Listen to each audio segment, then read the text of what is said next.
Sir एक बहुत ही important question आज आपसे पूछना है कि ये गेट के थ्रू जो इंटरडिसिप्लिनरी ब्रांचेस हैं आईआईसी आईआईटीज में, जैसे कि क्लाइमेट साइंस हो गया, एनर्जी हो गया, रिन्यूएबल एनर्जी हो गया, एक्सेट्रा, इनका आज के ज़माने में कुछ स्कोप है? लाइक एमटेक में 2 साल इन्वेस्ट करने के बाद इन ब्रांचेस, मतलब is it worth it to opt for these branches? देखो ऐसा है, ज्यादातर जो चीज है कहीं पे होता है ना, no risk no gain. Interdisciplinary branch आप कहाँ पढ़ रहे हो? अगर आप इंटरडिसिप्लिनरी ब्रांच देश का टॉप इंस्टीट्यूट में जाकर पढ़ रहे हो, जैसे आपने आईआईएससी में पढ़ रहे हो, आईआईटी बॉम्बे में पढ़ रहे हो, आईआईटी दिल्ली, कानपुर, चेन्नई, खड़गपुर, ऐसे जो प्रॉपर जो बेस्ट होता है, जैसे एनआईटी में भी देखा जाए सूरत, त्रिची, वारंगल, ऐसे जगह में अगर इंटरडिसिप्लिनरी भी पढ़ रहे हो, इसका स्काई इज द लिमिट। अच्छा। मतलब ऐसा होता है कि जैसे मैंने बहुत सारे ना अभी वीडियो यूट्यूब में अपलोड किया, आपने भी देखा होगा, जो वीडियो अपलोड किया कि मैंने हर आईआईटी का जो स्टूडेंट है, हर डिसिप्लिन का जो स्टूडेंट है, उनसे बात करके मुझे पता चला कि ऐसे क्या, और ऐसे मैं बात करता रहता हूँ, लेकिन इस बार मैंने स्टूडेंट को बोला कि तुम लोग डायरेक्ट बोलो कि होता क्या है, कैसे है। क्योंकि जनरली बीटेक करने के बाद किसी का एमटेक करने का इच्छा होता नहीं है। हाँ, आपने देखा होगा। पढ़ने का इच्छा किसी का नहीं। पढ़ने का इच्छा किसी का नहीं है। मतलब वो तो हमने केजी क्लास से पढ़ना शुरू किया, किसी हालत में हमें एक नौकरी दे दो। लेकिन ये भी सबसे इंपॉर्टेंट बात है कि बीटेक करके आप एक्चुअल टेक्निकल काम कर भी नहीं सकते हो। हम्म। जो बंदा बीटेक करता रहता है, सिर्फ बीटेक करने के बाद एक्चुअल टेक्निकल काम नहीं कर सकते। जैसे मैंने एनटीपीसी में था, व्हाट वाज द वर्क, हमारा काम क्या था? एक पावर प्लांट चल रहा है, उसका पूरा डिजाइन बाहर कोई कंसल्टेंट बना के देगा। अब वो कंसल्टेंट में कौन काम करता है? तब ये एमटेक वाले काम करते हैं, अच्छा। जो आईआईटी से बड़े इससे करके गया है। जैसे सैमसंग इंजीनियरिंग है, वो लोग करके देता है, जीई करके कंपनी है, वो करके देता है। अब ये सब कंपनी में कौन है ना, जो ऐसे बड़े इंस्टीट्यूट से एमटेक करके गया है, उसमें भी बीटेक, वहाँ का इंस्टीट्यूट का बीटेक भी नहीं रहता है। क्योंकि बीटेक करने के बाद बच्चों को पता ही नहीं है कि एक्चुअल इंडस्ट्री में क्या चलता है। और हमारा आईआईटी पूरा दुनिया में क्यों फेमस है, आप बताइए क्यों? बिकॉज ऑफ एजुकेशन, नहीं, क्वालिटी। वो अलग चीज है, क्वालिटी बोलेंगे क्या? हमारा जो नॉर्मल कॉलेज है उसमें क्वालिटी नहीं है क्या? इंडस्ट्री में आज जो रिक्वायरमेंट है उसको ये लोग फुलफिल करता है। इसी टाइम में इंडस्ट्री में जो रिक्वायरमेंट है, कि इंडस्ट्री में क्या रिक्वायरमेंट है कि भाई हमें डिजाइन करना है। अब जो भी डिजाइन करना है वो होता है सॉफ्टवेयर से। जैसे हम मेटेरियल साइंस की बात करें, आपने पूरा कैलिस्टा चार्ट डाला, मान लो बीटेक में हमने कैलिस्टा चार्ट लिया, पूरा एकदम जम के पढ़ाई किया, इतना पढ़ाई किया, इतना पढ़ाई किया कि कैलिस्टर का हर लाइन आपको याद हो गया, हर लाइन आपने रट लिया, एक भी यूज इंडस्ट्री में नहीं होने वाला। Not a single thing. और जो किताब हम पढ़ते हैं बीटेक में ना, उसमें लिखा रहता है पहले जो किताब का शुरू में, कि इस प्रोसेस को इस्तेमाल करके अगर आपका कोई चुना लगा, मतलब कंपनी को कोई चुना लगा, कंपनी का कोई नुकसान हुआ, ऑथर इज नॉट रिस्पॉन्सिबल। इससे मतलब क्या? मतलब ऑथर खुद ही बता रहा है कि मेरा चीज को इस्तेमाल मत करो, मैं सिर्फ बता रहा हूँ, पढ़ लो। और उस बीटेक करके अगर कोई सोचता है कि मैं मतलब यहाँ पे बहुत अच्छा कुछ परफॉर्म कर लूंगा, इंडस्ट्री में मैं टेक्निकल काम करूंगा, ऐसा नहीं होता है। हम रेलवे की बात करें, रेलवे में हम गए, हम बड़ा ऑफिसर बन गए। मैं रेलवे में टॉप करके गया, आईएएस का टॉप बन के गया। तो उसके बाद वहां पे काम क्या है? क्या रेलवे का जो हम डिजाइन करता है क्या हम करेंगे? नहीं, डिजाइन कहीं और होगा। जैसे इसका जो रेलवे का लोकोमोटिव आता है, ये डीजल लोकोमोटिव भी है, वो दूसरा कंपनी बना, जी कंपनी बना के देता है। अब लोकोमोटिव का डिजाइन वो लोग करके दे देगा, सब कुछ वो लोग करके दे देगा, फिर हम क्या करेंगे? फिर हम उसको मैन्युफैक्चरिंग करेंगे। हमारा जो डीजल लोकोमोटिव है इंडिया में मैन्युफैक्चरिंग होता है, बट वो मैन्युफैक्चरिंग का डिजाइन हमारे पास नहीं होता है। हम सिर्फ उसके, वो लोगों ने जो बोला हम वो फॉलो करता है, वो करता रहता है। रेलवे का एक आरडीएसओ भी है, रिसर्च डेवलपमेंट। मतलब वो लोग जो क्या डेवलपमेंट करता है पता नहीं, बट जो कुछ भी हमें खरीदना तो बाहर से ही पड़ता है। जी क्यों? क्योंकि बीटेक करके आप ऐसे कोई काम नहीं कर सकते जो इंडस्ट्री में इस टाइम में प्रेजेंट में होता है। अब एमटेक भी ऐसे, अगर खराब ऑर्गेनाइजेशन में जहाँ पे इंडस्ट्री से कोलाबोरेशन नहीं है, यहाँ पे जाएंगे फिर आपको कुछ नहीं मिलने वाला। अच्छा एम सर, एक और सवाल है कि जैसे अगर मैकेनिकल का स्टूडेंट इन सारी ब्रांचेस में जाता है, जो हम्म कंप्यूटर ओरिएंटेड ब्रांचेस है, बेसिकली सॉफ्टवेयर ओरिएंटेड, हम्म। तो क्या एक मैकेनिकल का स्टूडेंट उसमें मतलब एक्सेल कर सकता है क्योंकि उसको नॉलेज तो कम है? देखिए, कंप्यूटर हमें सबको आता ही है, ऐसा नहीं कि कंप्यूटर आता नहीं। अब क्या है, इंटरेस्ट का बात है कि आप उसमें इंटरेस्ट लेते हो नहीं लेते हो। कोई भी आदमी अगर 6 मंथ तक मेहनत कर ले तो उसका पूरा ब्रांच चेंज होकर कंप्यूटर बन सकता है। Only requirement 6 month. अब अगर आईआईटी में जाएंगे, जैसे आपका आईआईटी बॉम्बे में चले जाओ, वहां पे स्पेशली एक कोर्स कराया जाता है कि आपको अच्छा से हो ये चीज सीख पाए। उन लोगों को भी पता है कि भाई सारे ब्रांच का स्टूडेंट आया है, ओनली कंप्यूटर का तो है नहीं। और दूसरा बड़ा बात है कि लोगों को ऐसे लगता है कि सिर्फ कंप्यूटर से ही सब कुछ होगा। दिस इज सबसे बड़ा प्रॉब्लम है कि कंप्यूटर में कोडिंग करना, किस चीज का कोडिंग करोगे। हम नाथा झगड़ी में गए थे, पावर हाउस में हमने काम करने। वहां पे एक सॉफ्टवेयर बन रहा था। The cost of the software is 100 crore. अब 100 करोड़ में कितना कोड लिख दोगे? पहली बात। अब किसका कोड लिखोगे? ना टरबाइन रोटेट कर रहा है उसका इतना स्पीड में, उस स्पीड में उसको क्या करना चाहिए। अगर स्पीड उससे 1 आरपीएम ज्यादा होता है तो क्या करना चाहिए। अब किसको पता भाई टरबाइन 1 आरपीएम ज्यादा होने से कम होने से क्या होता है? क्या कंप्यूटर साइंस वालों को पता है? जो कोडिंग करता है उसको पता है? अब वहां पे रिक्वायरमेंट है जिसका बेसिक, जिसने मैकेनिकल करके गया उसके लिए एक समझना बहुत ईजी है। हमारा गवर्नर कैसे काम करता है, सर्वो मोटर कैसे काम करता है, वो सारे हिसाब किताब किसको पता है? मैकेनिकल वाले को। तो इसलिए देखोगे सॉफ्टवेयर कंपनी कभी भी सिर्फ कंप्यूटर साइंस वालों को नहीं लेके जाता है। आपका, आप जिस कॉलेज में भी पढ़ते हो, जब सॉफ्टवेयर कंपनी आता है वो सारे डिसिप्लिन से बच्चे को सिलेक्ट करता है। क्यों? क्योंकि जैसा प्रोजेक्ट है, जैसे बिल्डिंग का प्रोजेक्ट है, अगर कोई कंप्यूटर साइंस वाला है जिसको सिर्फ कोडिंग करना है तो उसको क्या पता है एक बिल्डिंग है, इसके अंदर में कितना स्ट्रेंथ होना चाहिए, एक बीम कितना चौड़ाई का होना चाहिए, बट डिजाइन तो उसी को करना है। तो फिर वो अंडरस्टैंडिंग कहां से आएगा? उसके लिए क्या होता है कि इसको बोलता है फंडामेंटलिस्ट। तो हर सॉफ्टवेयर बनाने के लिए कुछ फंडामेंटलिस्ट लोगों का जरूरत है, और वो फंडामेंटलिस्ट जब भी सॉफ्टवेयर कंपनी है वो लोग बोलता है कोडिंग आपको आना चाहिए, बट उसके पहले आपको बेसिक्स आना चाहिए। तो इसलिए आईआईटी से जो जा रहा है, ऐसे ऐसे ब्रांच है, रबर टेक्नोलॉजी, पॉलीमर टेक्नोलॉजी, उसके बाद आपका जो quality and quality reliability. Reliability, ऐसे ऐसे जो ऑर्गन, ऐसे ऐसे जो ब्रांचेस है उसमें इतना जॉब अपॉर्चुनिटी है। लेकिन एक बात ध्यान रखें, you have to learn everything about that.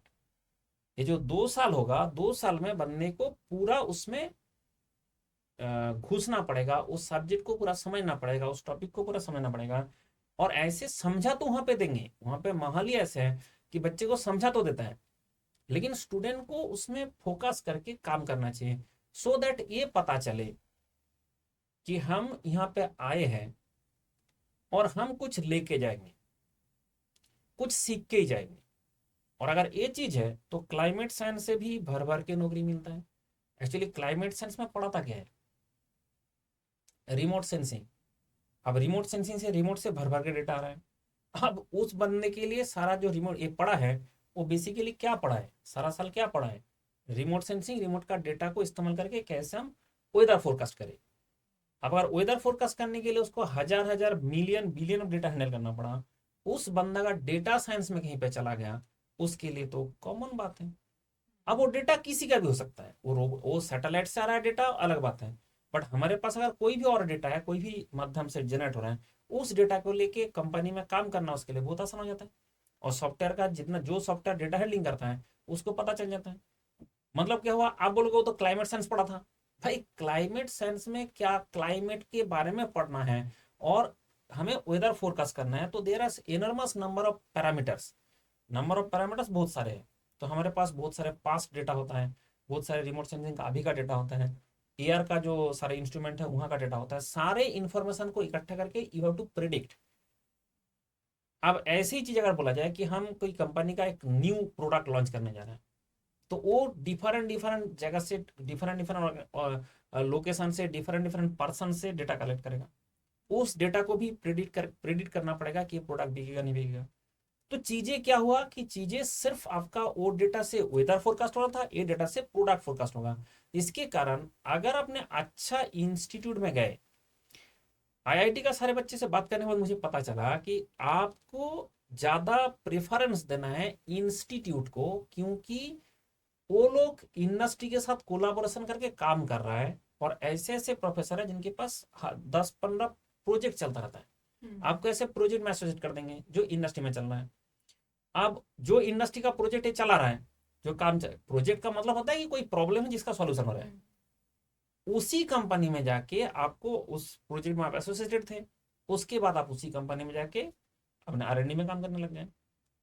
मतलब ये एक ऐसा अपॉर्चुनिटी है कि जो लोगों ने गया, एक्चुअली जब बात करोगे, जब तक मैंने बच्चे को भेजता हूँ क्लास में, तुमने भी सुनी होगी कि जब मैंने बोलता हूँ कि एम टेक कर लो, तो सबका सबसे पहले आता नहीं नहीं नहीं सर, नो, हम बीटेक किया है, बस उसी में हमें जो जॉब करना है करा दीजिए, लेकिन हम एम टेक करने नहीं जाएंगे। अब जो एम टेक करने चला गया, जब उन लोगों से मैं बात कर रहा हूँ, बोला नहीं नहीं, जिंदगी में तो यही सबसे पहले करना था। अभी सबका जो रिएक्शन है कि जिंदगी में तो यही पहले करना था, हमने देर कर दिया आने में, कोई तो बोला 1 साल हमने फालतू की वेस्ट कर दिया, तो इसमें आ जाना चाहिए था। तो जिसको ये ब्रांच मिल रहा है इंटरडिसिप्लिनरी, जैसे इलेक्ट्रिक व्हीकल है, अब इलेक्ट्रिक व्हीकल का कितना आगे स्कोप है, कितना ह्यूज को स्कोप है, लेकिन है 2-3 इंस्टीट्यूट में, पूरा देश में सारे आईआईटी में भी नहीं है। तो आप इलेक्ट्रिक व्हीकल के बारे में जानते हो, स्मार्ट मोबिलिटी, इसका भी 2 इंस्टीट्यूट है, रावत टेक्नोलॉजी एक इंस्टीट्यूट है, एंटरप्रेन्योरशिप उसमें भी 2 इंस्टीट्यूट है। तो मतलब आईआईटी खड़गपुर है और आईआईटी आपका मेड्रास है। अब ये सब जो चीज है, ये आपको समझना चाहिए कि नंबर ऑफ स्टूडेंट आपके ब्रांच में कम है, ठीक है, नंबर ऑफ स्टूडेंट कम है। एक आईआईटी में ना सितारा करके चीज होता है, सितारा करके एक होता है, वहां पे वो लोग बहुत सारे बड़े बड़े प्रोजेक्ट डील करते हैं, जैसे पूरा दुनिया का किस तरह से क्लाइमेट चेंज हो रहा है, मतलब उसके बारे में वो लोग डिस्कस कर, उसके बारे में काम करते हैं। उसमें बहुत ही लो गेट स्कोर में होगा, मतलब 300 गेट स्कोर में भी मिल जाता है ऐसा भी हुआ है, 300 गेट स्कोर में भी बंदे को एडमिशन मिला है, उसमें हो गया, उस बंदे को भी प्लेसमेंट हो जा रहा है। मैंने आश्चर्यचकित हुआ कि ऐसे कैसे, बोला क्यों नहीं होगा, वो बंदा वहां पे गया, उसका गेट स्कोर देख के थोड़ी कैंपस प्लेसमेंट में बुलाता है। आप जो कैंपस प्लेसमेंट में जो बुलाया जाता है, कैंपस प्लेसमेंट में जो कंपनी भी आते हैं, वो लोग तुम्हारा एफ थोड़ी पूछेगा तुम्हारा गेट स्कोर ऐसा था इसलिए तुमको बोला जा रहा है गेट स्कोर कैसे भी हो, गेट स्कोर कुछ भी हो, तो 2 साल बाद आपने क्या हो, उसके हिसाब से आपने कितना प्रोजेक्ट डील किया, आपने इंटरनेशनल पेपर पब्लिश कर दो। अब आप अगर 2 साल में अगर 2 पेपर भी पब्लिश कर दिया, आप इंटरनेशनल फिगर बन गए। मतलब क्या होता है कि cream talent of the country का देश में कोई कमी, जॉब का तो कभी झुंड ढूंढना नहीं चाहिए, जॉब के लिए कभी तड़पना भी नहीं चाहिए। आपको देखना होगा कि what are you are doing, क्योंकि हमारे बच्चे का दिमाग में बचपन से घुसा दिया गया कि आप जब शुरू सिर्फ जॉब करो, नौकरी, नौकरी तो नौकर का काम है ठीक है, और ये बात सत्य भी है, नौकरी नौकर का ही काम है। जब तक बच्चे नौकरी करने जाता नहीं है, तब तक लगता है नौकरी मिल जाए, एक नौकरी मिल जाए, कैसे भी मिल जाए, हम बहुत अच्छा कुछ कर लेंगे। और जैसे ही नौकरी मिल जाता है ना, फिर पता चलता है कि भाई हमें तो नौकरी तो मिल गया, लेकिन इसके बाद हम कर पाएंगे क्या। जैसे बचपन से लोगों को क्या लगता है कि हम जिंदगी में एक बार नौकरी मिल जाए, इतना खुश रहेंगे, इतना खुश रहेंगे, इतना खुश रहेंगे कि पता नहीं कितना खुश रहेंगे। लेकिन जितना लोगों को नौकरी मिला है, क्या वो खुश है? जैसे ही नौकरी मिलता है, फिर एक बॉस करके चीज आता है, और वो आज तक किसी को अच्छा नहीं मिला ठीक है, मुझे लकीली अच्छा मिला था लेकिन आज तक किसी को अच्छा नहीं मिला। क्यों? क्योंकि उनको काम कराना होता है, उनको चीजें डील कराना होता है। ऐसा नहीं कि मैं बोलूँ वो पर्सन बहुत खराब है, भाई ऊपर से कंपनी से प्रेशर है, उसको ये डन कराना है। अब डन कराने के लिए, काम को डन कराने के लिए उसको मतलब स्ट्रिंजेंट बनना ही पड़ता है, उसको उसको जो है करना ही पड़ता है, नहीं तो काम होता नहीं है। ऐसे हमारा एक ट्रेनिंग चल रहा था एनटीपीसी में, तो बोला कि एक स्टूडेंट लेकर के कि जो सीनियर्स हैं, ऐसे एनटीपीसी में ऐसे है नहीं, लेकिन फिर बोला जैसे सीनियर्स है, जैसे हमारा बॉस है, ये लोग अच्छे से बात नहीं कर सकते ठीक है, ये सवाल है कि ये लोग अच्छे से बात नहीं कर सकते। रेलवे में जाके वही सवाल आया कि जितना भी हमारा सीनियर्स है वो क्या अच्छा से बात नहीं कर सकते। तब एक बंदा ने बोला कि जब तक डंडा नहीं पड़ता ना तब तक लोग काम नहीं कर पाए। आपको भी अगर लीवरेज दे दिया जाए कि नहीं आप आ सकते हो, नहीं भी आ सकते हो, काम करना है, तो अब डिले हो ही जाएगा। मतलब आप चाहते ना चाहते वो डिले हो ही जाएगा, कि क्या फर्क पड़ता है। और इसी के चक्कर में जो ऑर्गेनाइजेशन में थोड़ा लेनियंट हो जाता है, बॉस थोड़ा लेनियंट हो जाएगा, वो फिर ऑर्गेनाइजेशन ही नहीं टिकता है। क्योंकि ह्यूमन टेंडेंसी हम काम करना थोड़ी चाहता है। और कौन सा लोग जो काम कर रहा है, जो कंपनी में भी काम कर रहा है, प्यार से कौन सा लोग काम कर रहा है, वो तो मजबूरी से कर रहा है। कोई भी जैसे अगर इमटेक करके जाओगे फिर भी आपको ऐसे मिलेगा। मैंने गया, मुझे बोला कि CNW में प्लेसमेंट होगा अगर आपका, CNW कोचिंग एंड वागन ऐसे रेलवे में होता है। मुझे लगा बहुत कोच मुझे बनाएंगे, वागन वागन बनाएंगे। मतलब पता नहीं, नहीं नहीं ऐसा नहीं है। जैसे आप सीनियर DME हो तो आपका अंडर में दे दिया स्टेशन। एक स्टेशन नहीं होता आपके पास, 4-5 स्टेशन होता है ठीक है। जैसे एक जोन दे देगा आपका, जो इस जोन में आपका काम है। तो आपका कोचिंग वागन का यहाँ पे दे दिया दिल्ली, जो रेलवे स्टेशन है उसमें आपका, आप इंचार्ज हो मान लो, आपके अंडर में वो रहता है। आपके अंडर में सीनियर DME रहेगा और सब रहेगा, लेकिन व्हाट इज द वर्क, मुझे पता था क्या करना है। बोला वो जो ट्रेन आ रही है, पूरा देश से जो ट्रेन आ रही है, लोग उतर गए, सारे कूड़ा कचरा कर दिया, उसको साफ कराना है उसको सफाई कराना है। तो यू आर IAS ऑफिसर, आपका रिस्पॉन्सिबिलिटी ये है। आपको जाके झाड़ू लेके पोछा नहीं मारना है, ऐसा नहीं है कि झाड़ू लेके आपको साफ करने नहीं जाना है, करवाना but you are responsible for that. अब क्या हुआ कि आप बताइए एक दिन में दिल्ली स्टेशन में कितना ट्रेन आती है? कम से कम 400-500 तो ट्रेन आती है। अगर 400 ट्रेन को झाड़ू पोछा कराना है, क्या आप फिजिकली 400 ट्रेन में जा सकते हैं?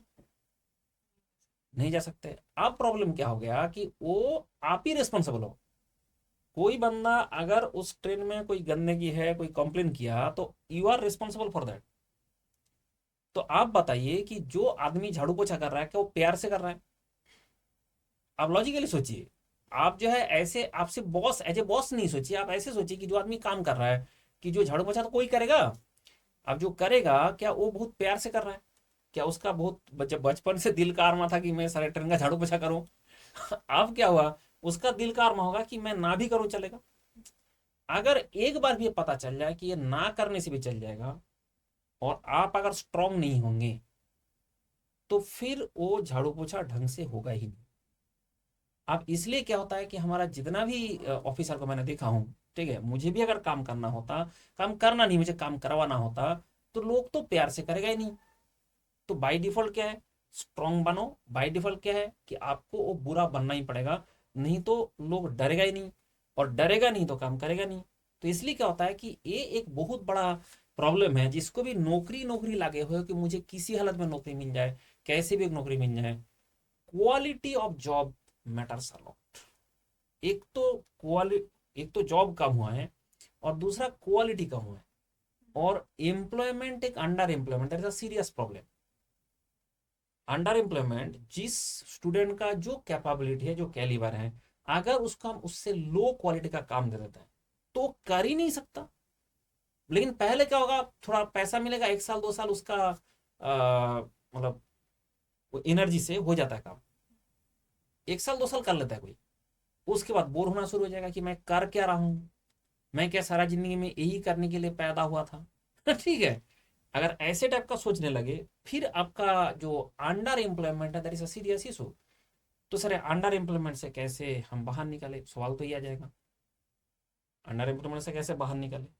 आपको एक ही बात मैं बताया कि अगर आप चाहते हो कि मुझे अच्छा एम्प्लॉयमेंट मिले, क्वालिटी जॉब मिले, क्वालिटी वर्क मिले, तो IIT is the solution. And NIT, जो टॉप NITs है, IITs and top NITs is the solution. तो जितना भी स्टूडेंट है उसको फास्ट प्रेफरेंस ये होना चाहिए।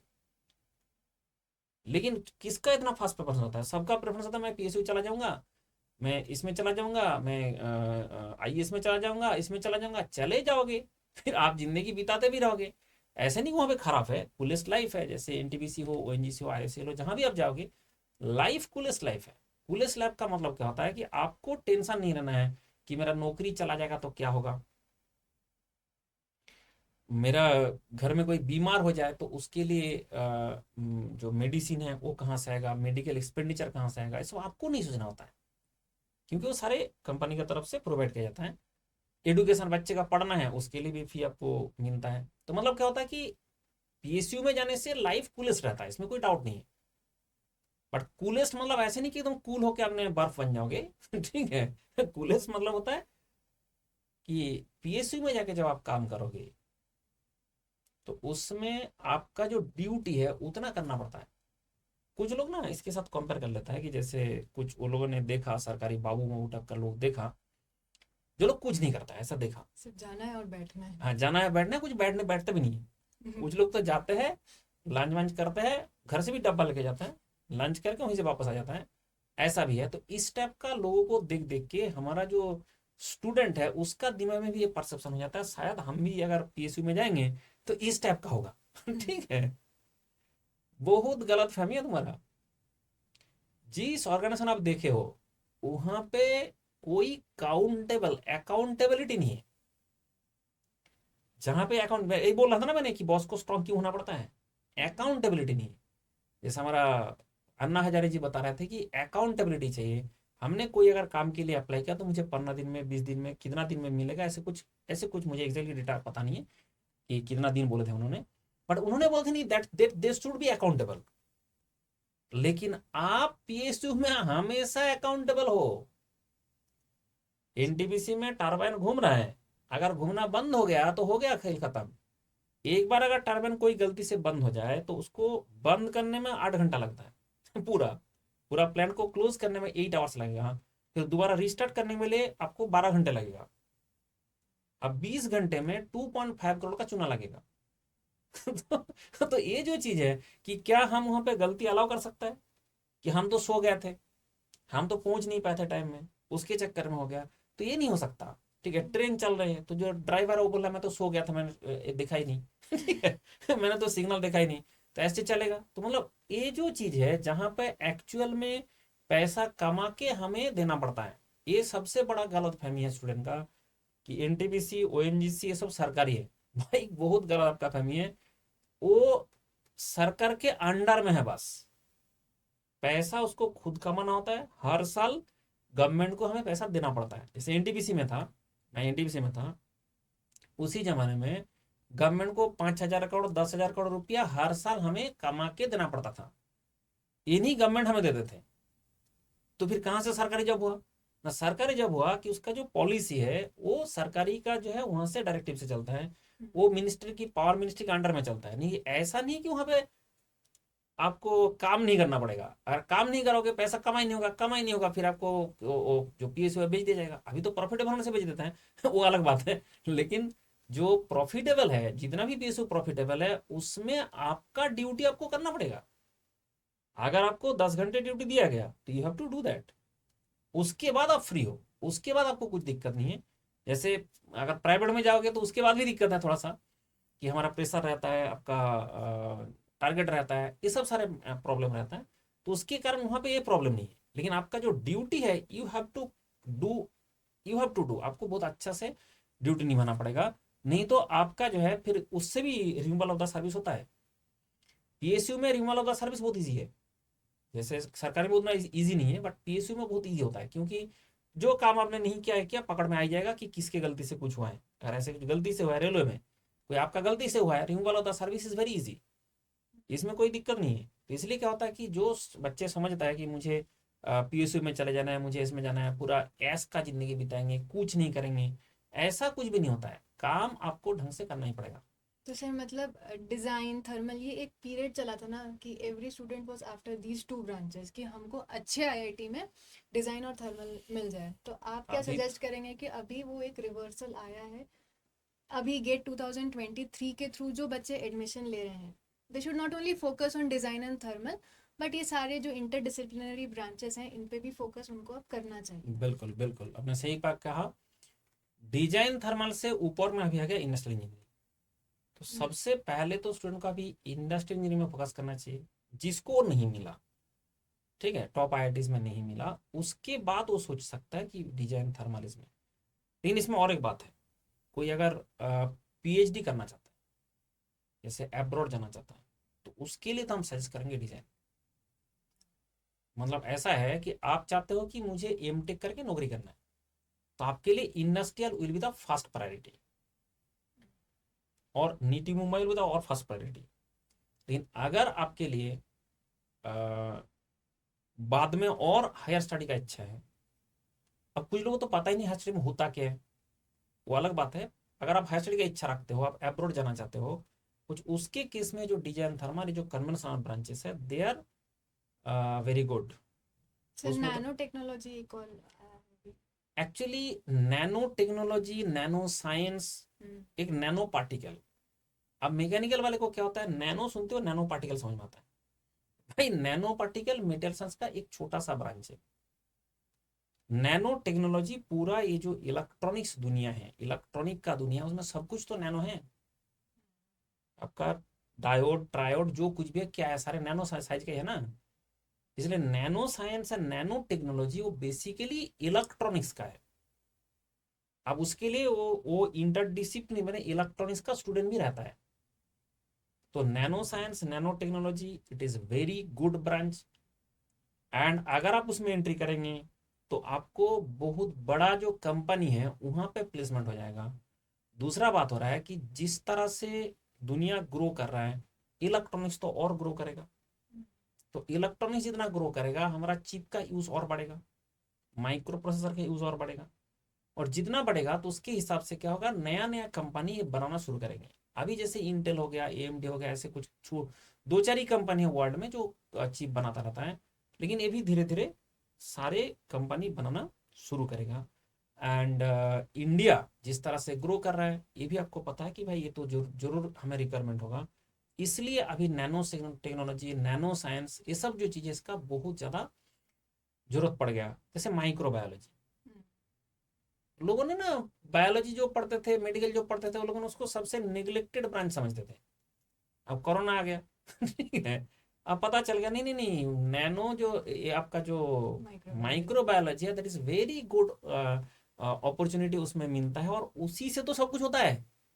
अब बाद में पता चला उसी से तो सब कुछ हमें पता चलता है, और पता जब चलता है तभी तो ट्रीटमेंट होगा, तभी तो इलाज होगा, पहले पता तो चले। तो इसलिए जो आपका ब्रांच है वो ऐसे ना सोचे कि आज क्या ऐसा प्रायोरिटी है, किस तरह से है। धीरे धीरे आप देखिए कि फ्यूचर में कौन सा ब्रांच का प्रोस्पेक्ट ज्यादा होने वाला है, और जिस ब्रांच में ज्यादा काम चल रहा है, जिस ब्रांच में फ्यूचर में ज्यादा जो प्रोडक्ट यूज होगा, उसी ब्रांच में स्टूडेंट को जाना चाहिए।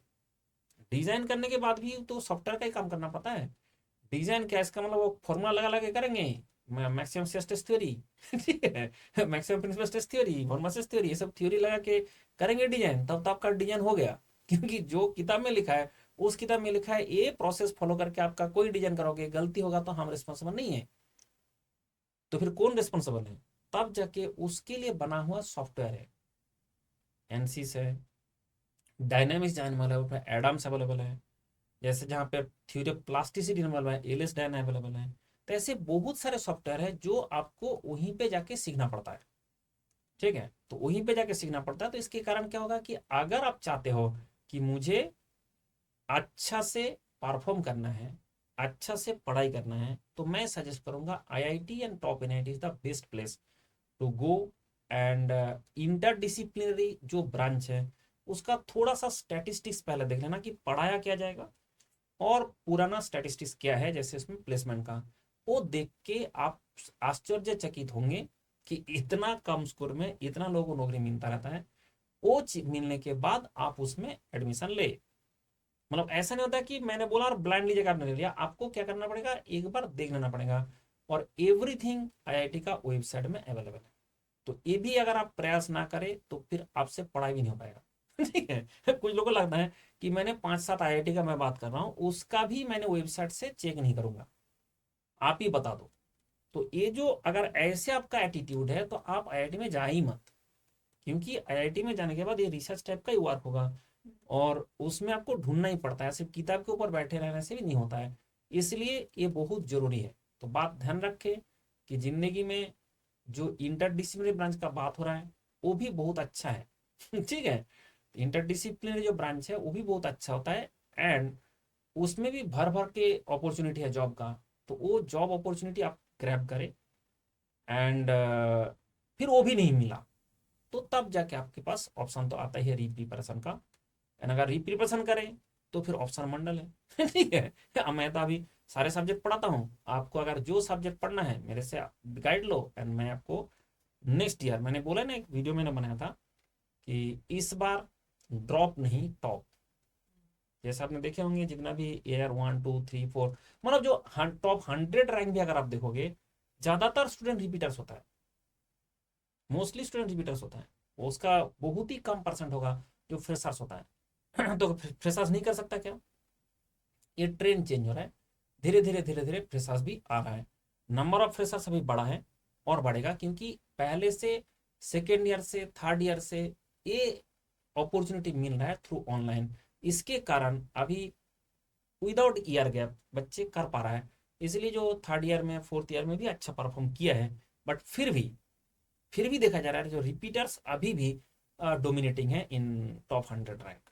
सर एक क्वेश्चन और अभी मेरे दिमाग में आया है हम्म। कि जो लोग आईआईटी में चले जाते हैं वहां जाके भी उनका ये गेट और ईएस आईएएस और पीएसयू का सपना, मतलब उनको कहीं ना कहीं लगता है ये अधूरा रह गया है मेरे से। तो वहां जाके ये लोग फिर प्रिपरेशन चालू करते हैं। तो मतलब आप क्या कहेंगे इस पे कि अच्छे आईआईटी में जाके भी क्यों दोबारा प्रिपरेशन करना? जिस बंदा का भी ये दिल है कि मेरा दिल अभी तक प्रिपरेशन से भरा नहीं, मेरा दिल में और थोड़ा और प्रिपरेशन करने का इच्छा रह गया, मैं सजेस्ट करता हूं कि आप आईआईटी जाए ही मत, सीधा बात। अगर आपने आईआईटी गए तो आपको प्रिपरेशन करना छोड़ना है, क्योंकि दैट इज अनदर वर्ल्ड। आपको कोर्स वर्क करना है, आपको रिसर्च वर्क करना है, आपको जो एडवांस चीजें हैं, जो दुनिया में जो चल रहा है, दुनिया में वर्ल्ड में जो जो काम चल रहा है उसके बारे में जानकारी चाहिए। और वो जानकारी आप तभी तक हासिल नहीं कर सकते जब आप बिजी रहेंगे विद दिस वर्क। तो उसके लिए मैं सजेस्ट करता हूँ कि गेट का स्कोर कार्ड 3 साल वैलिड है।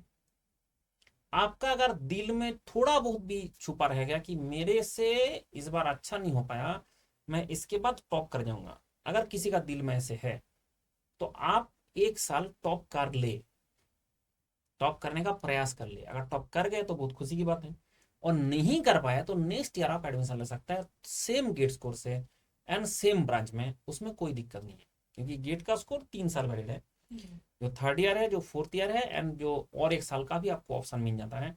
मतलब आपके पास ये ऑप्शंस है। लेकिन कुछ लोग क्या करता है, नहीं नहीं नहीं मैं जाके आईआईटी में एडमिशन ले लेता हूँ और उसके बाद मैंने प्रिपरेशन करूंगा।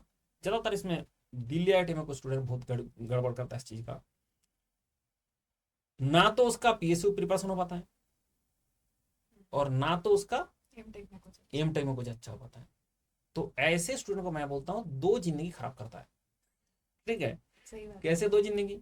आईआईटी का सीट और हाँ, दैट इज यूर करेक्ट, कि आईआईटी में जो सीट आपने ब्लॉक किया वहां पे एक सीरियस कैंडिडेट एमटेक कर सकता था, जिसका सपना था मैं आईआईटी जाऊंगा, उसका सपना आपने चूर चूर किया और आपने सीट लिया और आपने भी कुछ नहीं कर पाया। आईआईटी में एक टर्म चलता है अंडर परफॉर्मर। ठीक है, अंडर परफॉर्मर का मतलब होता है कि आपने वहां पे अंडर परफॉर्मर बन जाओगे अगर आपने कॉम्पिटिटिव एग्जाम का प्रिपरेशन करोगे, ये गारंटेड है। पर सर इसमें ना एक अलग माइंडसेट चलता है कि स्टाइपेंड मिलेगा, तो क्यों ना मैं एक साल आईआईटी में प्रिपरेशन भी कर लूंगा, एमटेक भी कर लूंगा, प्लस मुझे घर वालों से डिपेंडेंसी खत्म हो जाएगी because of this stipend amount. आपका जो पैसा मिलेगा और आपका जो टाइम खाएगा, वो दोनों अगर कंपेयर करके देंगे पैसा बहुत ही कम है। बात को समझना है कि मुझे स्टाइपेंड मिलेगा 12,000 कुछ रुपया देता है, आप उतना के लिए एक मंथ में, और आपका एग्जाम देना पड़ता है उसके साथ साथ पास करना पड़ता है, नहीं तो स्कॉलरशिप बंद हो जाएगा। हाँ वो है। जैसे सेमेस्टर में आप गए और अटेंडेंस भी है और अटेंडेंस भी है, अटेंडेंस नहीं दिया स्कॉलरशिप बंद, आपने टेस्ट में पास नहीं कर पाया स्कॉलरशिप बंद, तो वो तो फिर बंद कराने का क्या फायदा? 1 2 महीने के लिए वो जो फिर 1 2 महीना का जो स्कॉलरशिप आता है उससे ज्यादा तो उसका एडमिशन फी होता है। मतलब इसमें हर तरफ से स्टूडेंट का नुकसान है। इसलिए बेटर है कि अगर आपको प्रिपरेशन करने का दिल है तो आप एकदम 1 साल अपने ड्रॉप ले लो, लेके कर लो। पूरा दिल का जो किसी का दिल में नहीं रहना चाहिए कि काश मैं अगर और थोड़ा प्रिपरेशन कर लिया होता तो मेरा जिंदगी में पता नहीं और क्या ना क्या हो जाता। एक काश रिग्रेट्स वाला खत्म करो। रिग्रेट्स खत्म करो। पहले रिग्रेट्स खत्म करो, खत्म करके आईआईटी आज चले जाओ, आईआईटी जाओ, एनआईटी जाओ, पहले रिग्रेट खत्म करो कि मैं प्रिपरेशन नहीं करूंगा। और जिसका रिग्रेट हो गया भाई नहीं मेरे से कोई दिक्कत नहीं है, मैं जहां हूं मैं खुश हूं और जो मुझे मिला है इसको मुझे मैक्सिमाइज करना है, ये जिसका दिमाग में है तो वो चला जाए। जिसका दिमाग में इस टाइप का बात है कि हमें आईआईटी में जाके फिर प्रिपरेशन करना है, एनआईटी में जाके प्रिपरेशन करना है, मैं सीधा बोलता हूँ मत जाओ। वहां पे जाना ही नहीं है। क्योंकि वहां पे जाने के बाद आप बताओ 24 आवर आपके पास था, उसमें आपका अच्छा से परफॉर्म हुआ नहीं, हम्म, और उसमें आधा टाइम खा जाएगा आपका एम टेक, उसके बाद अच्छा परफॉर्म हो जाएगा। ये क्या मतलब एक इलॉजिकल चीज नहीं है। इसलिए मैं सजेस्ट करता हूँ जिसको भी एम टेक करना है वो एम टेक में तभी जाए जब वो मतलब इसके और कुछ कुछ ऐसा है ना, कुछ कुछ ऐसा भी एनआईटी वेनाइटी है जिसको मैंने काट रखा हूँ ठीक है, मैंने कुछ एनआईटी का नाम लिख के क्रॉस करके रखा हूँ। वहां पे जाने के बाद बच्चे को क्या होता है कि तुमको फिर प्रिपरेशन करना है। वहां पे एंट्री करते ही आप देखोगे सब लोग प्रिपरेशन कर रहे हैं। तो मेरा सवाल है तुम यहाँ पे एंट्री करके क्यों प्रिपरेशन कर रहे हो। और दूसरा होता है कि एज ज्यादा हो जाता है। अगर आपको एमटेक करते हुए प्रिपरेशन किया, अच्छा नहीं हो पाया, फिर 2 साल बाद फिर प्रिपरेशन कर रहे हो, तो तब तक एज ज्यादा हो जाता है। और एज ज्यादा होने के कारण आपका बहुत सारे पीएसयू आपको ऐसे ही बाहर कर देगा। बहुत सारे आपका जो पीएसयू का जो एग्जाम होता है उसमें आप जो आपका एज लिमिट के चक्कर में आउट हो जाओगे, फिर क्या फायदा। तो इसलिए पहला दिल आपका भर जाना चाहिए कॉम्पिटिटिव का प्रिपरेशन से, कि मैं जितना कर सकता था मैंने कर चुका हूं, और भी हो सकता था। देखो कहीं पे खत्म नहीं होता है चीजें। आपको अगर आपको लगता है कि मैं और कर सकता था, हाँ आप कर सकते थे, लेकिन अभी जहां पे हो वहां पे आपको फुल एनर्जी, फुल मेहनत, फुल लगन से करना है एमटेक। एंड कोई भी एमटेक करने जाता है, कोई भी अगर नीति मुंबई जाता है, अगर ऐसे किया उसके बाद स्काई इज द लिमिट। और दूसरा बात हो रहा है ना, आज के जमाने में स्टूडेंट हो गया बहुत ज्यादा सेल्फ सेंट्रिक। इंजीनियरिंग कॉलेज में जाने के बाद भी लोग का लिंक्डइन प्रोफाइल नहीं है लिंक्डइन में प्रोफाइल ही नहीं है। कहाँ प्रोफाइल है फेसबुक इंस्टाग्राम। फेसबुक, इंस्टाग्राम, और भी बहुत सारे आलतू फालतू है, वहां पे प्रोफाइल बना लिया। और लिंक्डइन में प्रोफाइल ना बना के, अगर आप लिंक्डइन में प्रोफाइल नहीं बनाओगे तो आप दुनिया का जितना भी आपका कॉलेज का सीनियर है उससे कैसे जुड़ोगे। आप आपके साथ आपके पास जो सबसे बड़ा ताकत है वो है योर सीनियर्स, योर कॉलेज का जो एलमनिस है। ये पूरा जो जितना भी कॉलेज है जहाँ भी होता है, जैसे मेरा भी, मैं बी कॉलेज से पास आउट हूँ, यहाँ पे मैंने किसी भी चीज़ का मुझे जरूरत पड़ता है ना, मैं सीधा जो है जहाँ जहाँ पे ग्रुप है, जो अमेरिका में कुछ जरूरत है, मैंने वहाँ का जो एलमनी एसोसिएशन है उससे मैं पोस्ट कर देता हूँ। ठीक है, उसमें पोस्ट कर देता हूँ, सारे इन्फॉर्मेशन मुझे मिल जाता है। ठीक है, वो कभी नहीं पूछता तो कौन सा है क्या है, बस उसको देखता है कि हमारा जूनियर है, तो they are ready to help. हाँ ऐसा नहीं कि हर आदमी रेडी हो जाता है, बट उस ग्रुप में कोई ना कोई हमें हेल्प कर देता है। तो आप लोगों से कनेक्ट करते रहोगे तब ना कनेक्टेड रहोगे। इस धरती में सबसे बड़ा ताकत आपका आपका संबंध है। आपका फोन से कितना आदमी काम करता है वही आपका पावर है। नहीं तो अगर आपको प्राइम मिनिस्टर भी बना दिया जाए और आपका बात कोई नहीं सुन रहा है, तो फिर आपका प्राइम मिनिस्टर जो है उसका भी कोई पावर नहीं मिलेगी रहेगा। तो इसलिए क्या होता है कि जो आपका संबंध है उसी से पावर आता है। और संबंध कैसे होगा, तो आपको लिंक्डइन प्रोफाइल के थ्रू सारा दुनिया से कनेक्ट रहना पड़ेगा। तो मैंने खुद ना लिंक्डइन प्रोफाइल ढंग से नहीं बनाया था पहले। अभी भी मेरे पास टाइम नहीं है इसलिए वो कर नहीं पाता हूँ, बट स्टूडेंट के पास तो टाइम होता है। They can connect to the पूरा वर्ल्ड। ऐसे नहीं कि सिर्फ अपना सीनियर से करना है, आप बाहर से कोई भी जो अच्छा काम कर रहा है, जिस फील्ड में आपका इंटरेस्ट है उस फील्ड में आप अगर किसी से बात करना चाहते हो तो आप कनेक्ट हो जाता है। आज के ज़माने में ये सारे चीज़ अवेलेबल है। लेकिन सोशल मीडिया का अच्छा चीज़ ना लेके सिर्फ लोगों ने लगा हुआ है कुछ भी आलतू फालतू कांड में, एंड उसके चक्कर में पूरा टाइम बर्बाद। व्हाट्सएप लेके सारा दिन बैठा हुआ है। ठीक है, किसी ने एक मैसेज भेजा, मतलब ये क्या होता है ना, व्हाट्सएप में एक चीज़ का गार्बेज उठा के दूसरा चीज़ के पोस्ट कर दो। ठीक है, कोई एक व्हाट्सएप ग्रुप में कोई एक गार्बेज आया है, उसी को उठा के दूसरा ग्रुप में पोस्ट कर दो, और ऐसे करके अपना टाइम खराब कर लो। अब 4 साल बाद बोलेगा मैंने इंजीनियरिंग पढ़ के जिंदगी खराब कर लिया। मैंने पूछता हूं बेटा तूने इंजीनियरिंग पढ़ा था? दिल में हाथ रख के बोल, क्या इंजीनियरिंग पढ़ा था? इंजीनियरिंग पढ़ के किसी का जिंदगी आज तक खराब नहीं हुआ। इंजीनियरिंग में एडमिशन लेके जो पढ़ाई नहीं किया उसका जिंदगी पक्का खराब हुआ। ठीक है। और ये आईआईटी में जाने के बाद भी होगा। अगर आईआईटी में एडमिशन लोगे और वहां जाके कुछ नहीं करोगे तो फिर भी आपका जिंदगी खराब होगा। अगर वहां पे कुछ कर लोगे तो आपको कभी ये नौकरी वोकरी का टेंशन नहीं होता है। इंजीनियरिंग कॉलेज में जाके जो पढ़ाई ढंग से किया, आज तक आप बताइए, मेरे पास तो लैक्स ऑफ स्टूडेंट आए हैं जो ढंग से पढ़ाई किया, उसको नौकरी का भी टेंशन नहीं हुआ। हाँ गया, मैं गया राम आया राम, कॉलेज में जाता हूँ, कॉलेज से आता हूँ, कुछ ढंग से करता नहीं हूँ, दुनिया से कनेक्ट नहीं होता हूँ, कुछ भी नहीं करता हूँ, ना तो कॉलेज का ढंग से काम करता हूँ। आप बोलेंगे कॉलेज में अच्छा टीचर नहीं था, ये सब सारे बहाना तो मिल ही जाएगा। हाँ ऐसा भी होगा कि आपका अच्छा टीचर नहीं था, अभी तो अच्छा टीचर यहाँ खड़े हैं, बोला नहीं आप पढ़ा सकते हैं, मैं पूरा मैकेनिकल पढ़ाता हूँ।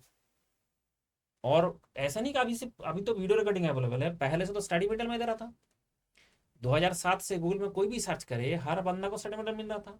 पढ़ा क्यों नहीं? बोला नहीं वो हमें पता ही नहीं है। तो क्या आपका घर में जाकर मैं बता क्या हूँ? मतलब ये चीज तो मुझे पता था कि स्टूडेंट को मेहनत करना पड़ेगा, तो उसके लिए सबसे बड़ा प्रॉब्लम था स्टडी मटेरियल। मैंने स्टडी मटेरियल से काम शुरू किया एंड फ्री ऑफ कॉस्ट पूरा देश में बांट दिया कि जिसको पढ़ना है भाई तुम मुझसे पढ़ लो। अब बोला आप भी पढ़ के दो। ठीक है, आपने बना दिया जब मटेरियल, आप पढ़ के भी हमें तो हमारा भी है, ऐसे तो नहीं हो सकता ना। तो इसलिए इंजीनियरिंग कॉलेज में जो भी बंदा गया, उसने अगर इंजीनियरिंग पढ़ा, एक हमारा, मैं पहले कोचिंग में डायरेक्टर था, वहां से एक हम सेमिनार लेने गए थे। तो सेमिनार लेने के बाद जब इसने पूछा, जो सीएमडी को पूछा कि बताइए इंजीनियरिंग पढ़ के कि बच्चे तो बहुत बेकार हो रहा है। तो बोला एक काम करो, आपके पास जितने इंजीनियर है जो बेकार है, मैं अभी टेस्ट लूंगा और अभी मेरे पास 1 लाख रुपया पर मंथ का जॉब ऑफर है, मेरा ही ऑर्गेनाइजेशन में मैं दूंगा। ठीक है, मेरा ऑर्गेनाइजेशन में मैं 1 लाख रुपया पर मंथ का जॉब तुमको देने वाला हूँ। कौन सा बंदा है तुम्हारा इंजीनियरिंग किसको आता है? अब किसी को इंजीनियरिंग आता ही नहीं है। आप इंजीनियरिंग कॉलेज में गए थे, जो स्टूडेंट का ऐसे हाल है कि इंजीनियरिंग कॉलेज में गए थे और आपको इंजीनियरिंग का ई नहीं आता है, तो फिर क्या होगा? फिर आपका जिंदगी परेशानी में चला जाएगा। और उसके बाद आप गाली किसको दोगे? गाली किसको दोगे? इंजीनियरिंग पढ़ा था इसलिए नहीं हुआ, पढ़ा नहीं था, पहले तो ये बात क्लियर कर लो। आपने इंजीनियरिंग पढ़े नहीं थे। ठीक है, आज मेरा एक सेमिनार हो रहा था अहमदाबाद का एक कॉलेज का सेकेंड ईयर का बच्चे से। मैंने इतना इम्प्रेस्ड कि हाँ ये लोग सोच रहे हैं। अब जो सेकेंड ईयर से करियर ओरिएंटेड हो गया, वो अगर हमारा गाइडेंस में आ गया, उसके बाद फोर्थ ईयर तक तो उसको टेंशन लेने का जरूरत नहीं है। उसके पास 3 जॉब अपॉर्चुनिटी होता है। 3 मतलब 3 कैसे? अगर वो सेकेंड ईयर थर्ड ईयर से पढ़ना शुरू किया, तो हमने बोला कि तुम क्या करो, मेरा जो क्लास है उसको आप यूज करो जब आपका क्लास में पढ़ा जा रहा है उस टाइम। It is possible. कैसे? जैसे मान लो आज आपको वहां पे पढ़ा जा रहा है आपका कॉलेज में मैट्रिक्स, रैंक ऑफ मैट्रिक्स मान लीजिए, और स्पेसिफिक कर दीजिए। तो मेरा एक स्प्रेडशीट है, उसमें सर्च करो रैंक ऑफ मैट्रिक्स, आपको तुरंत लेक्चर मिल जाएगा। Synchronisation. This is basically synchronisation. कि क्या होगा कि आप बोलोगे मुझे कॉलेज में जो पढ़ा रहे थे टीचर, उससे मुझे समझ में नहीं आया। हो सकता है ऐसा, हो सकता है समझ में आया, दोनों पॉसिबल है। अगर आपको समझ में नहीं आया कि समझ में आया, आपको गेट के साथ उसको इंडिकेट कर देना है। कैसे ना? उसके लिए हमने बना रखा है स्प्रेडशीट, उसमें कर दो सर्च कि रैंक ऑफ मैट्रिक्स, आपको दिख जाएगा। फिर वो लेक्चर खोलो, वो लेक्चर पढ़ लो। तो कॉलेज में जो चीज जिस दिन पढ़ाया गया, उसी दिन अगर वो चीज आपने पढ़ लिया, ऐसे सिर्फ मैथमेटिक्स का नहीं, आपका सारे का है, सोम टोम जितना मिशन जितना भी आप बोलोगे, सारी चीज का मैंने बना दिया। और 2024 तक 100% पूरा मैकेनिकल सिलेबस में आ जाएगा। इसका मतलब क्या है कि अगर कोई चाहता है कि मैं अनएम्प्लॉयड इंजीनियर नहीं बनूंगा, ठीक है, तो उसके लिए कॉलेज से सेकेंड ईयर से फर्स्ट ईयर से मेरे पास ऑप्शन है।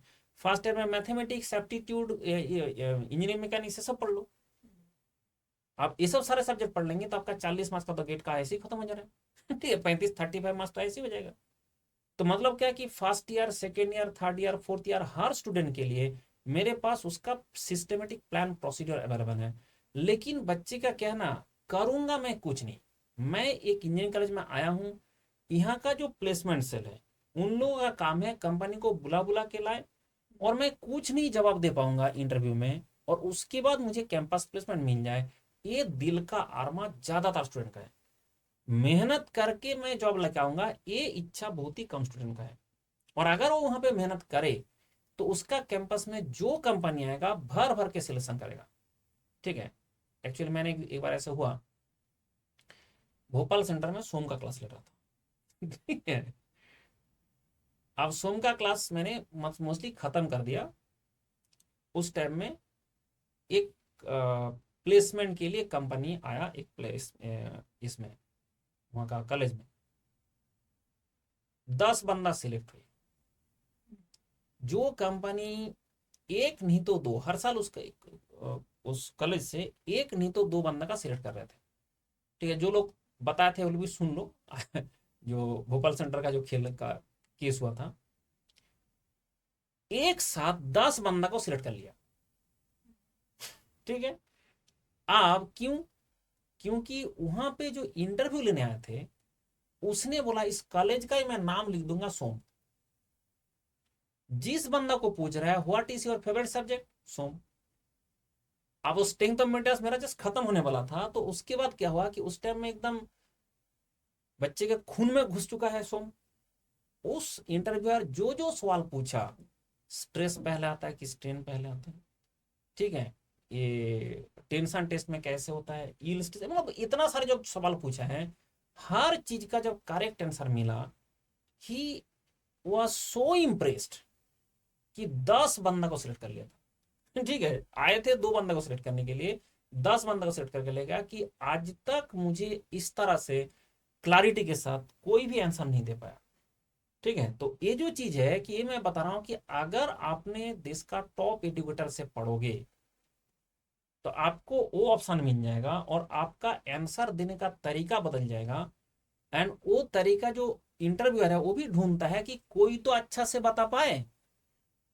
अब आप बता रहे हो कुछ भी, स्ट्रेस क्या होता है पता नहीं, रेजिस्टेंस कुछ होता है, पार यूनिट एरिया होता है, अब आपका वो प्लेन का बात नहीं बोल रहे हैं, ये सब सारे प्रॉब्लम क्रिएट हो जाता है। फिर इंटरव्यूअर बोर हो जाता है कि भाई मैंने, मेरे पास एक भी ऐसा बच्चे नहीं आ रहा है जिसको मैं यहाँ से अच्छा से सिलेक्ट कर पाऊँ।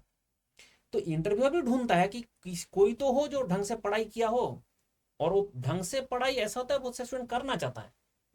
जैसे अभी इसका आईटी खड़गपुर का स्टूडेंट का ये ले रहा था, नरेंद्र सिंह। नरेंद्र, ना अच्छा नरेंद्र, नरेंद्र को बोला कि, नरेंद्र बोला सर देखिए ऐसा नहीं है कि सारा स्टूडेंट ना सीरियस नहीं है, बहुत सारे स्टूडेंट हमारे कॉलेज में सीरियस थे, बट हमारे पास ऑप्शंस नहीं था कि हमारे पास वही है जो समझ में आ नहीं रहा है।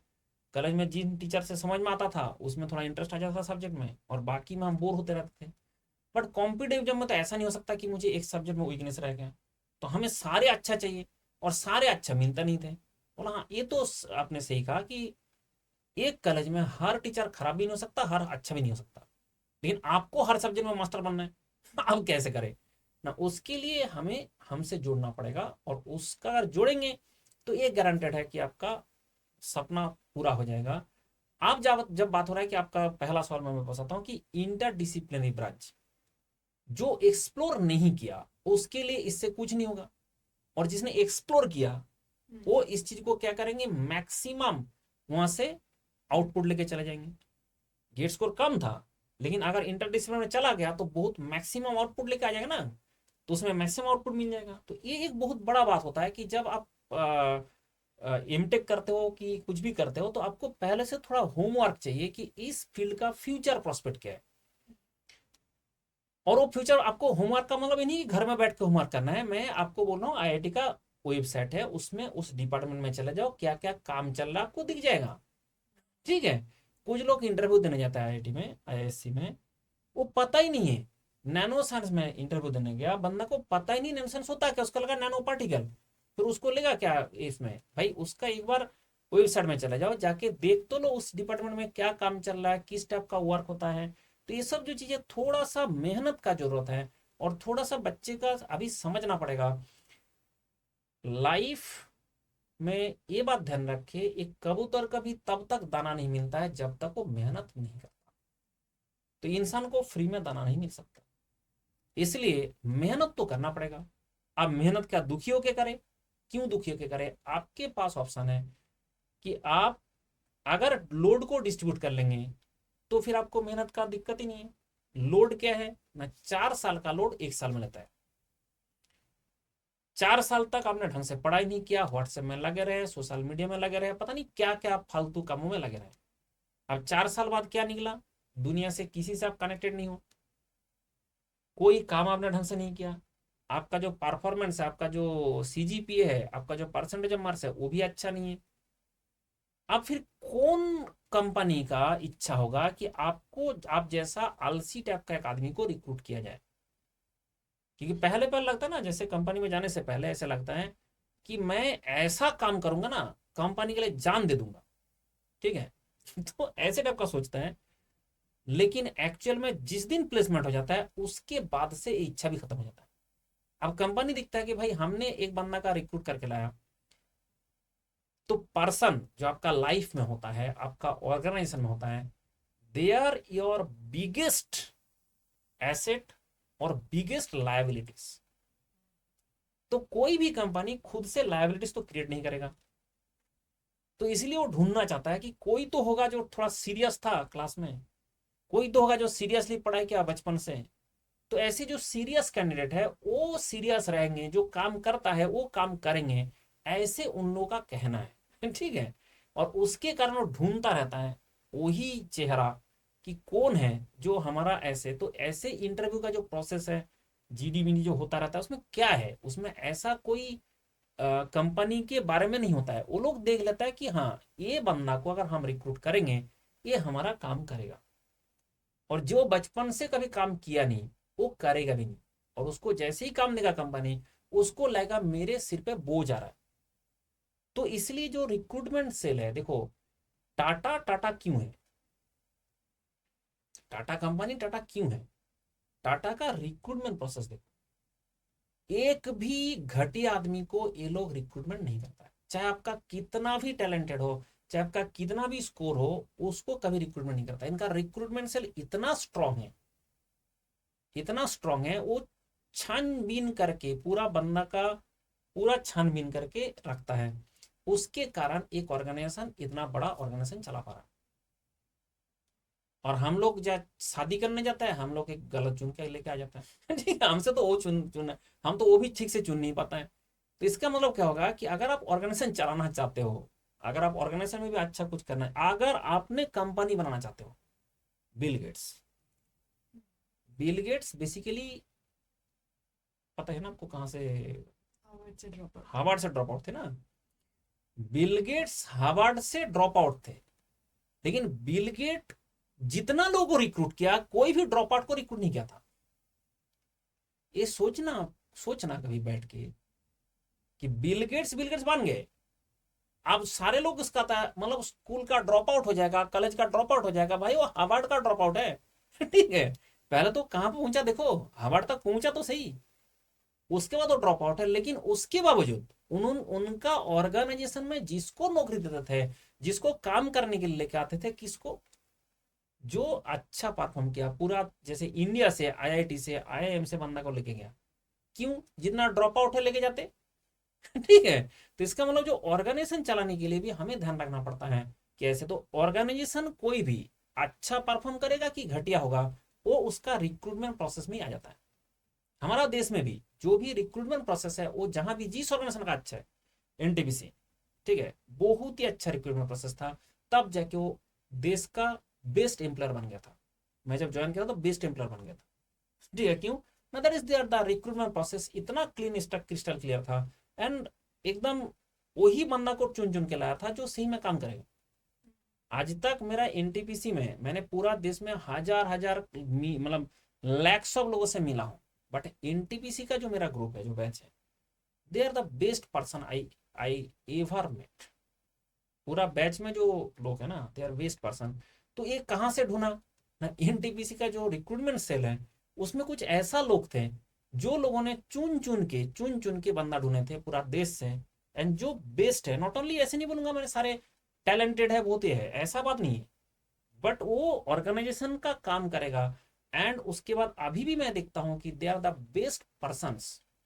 तो इसलिए क्या होता है कि आप ध्यान रखें कि आप अगर ऑर्गेनाइजेशन भी चलाना चाहते हैं, अभी बहुत सारे इसका जो इसका ये आ रहा है कि भाई बच्चे को एंटरप्रेन्योर बनना चाहिए, स्टार्टअप खोलना स्टार्टअप्स। चाहिए।